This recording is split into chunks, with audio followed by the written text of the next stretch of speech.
Hello, I just wanted to make this short video in regards to Beanstack. I've had several parents reach out to me, so as we're all just kind of learning together, I thought it might be easier to make this video to help you if your child wants to log their reading at home, which is really exciting. I think so far this program has been a success. Our kids are loving reading. I'm seeing more reading than ever and more great conversations about books. So here's how Beanstack works, whether you're logging onto a browser like I am or if you've downloaded the app.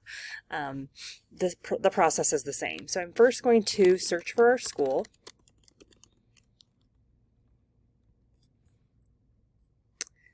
And then I am able to choose it.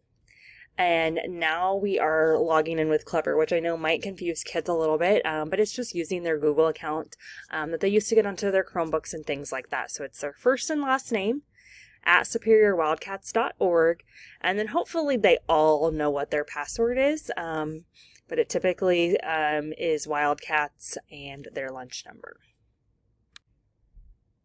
All right, so once I'm in, there's lots of other things that you're able to look at and see, but I'm just going to focus on the logging of the reading. So you would just come up here right to the big red button and say log reading and do it from there.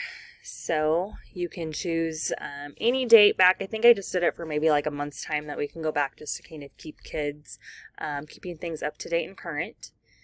And then I just start searching for the book that I read.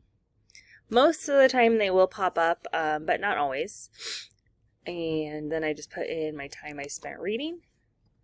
And then if they finish the book, they can change that. If they want to recommend this, like they thought it was good, they can write a review for it. Otherwise, they can simply just click the log reading. And it is truly that simple.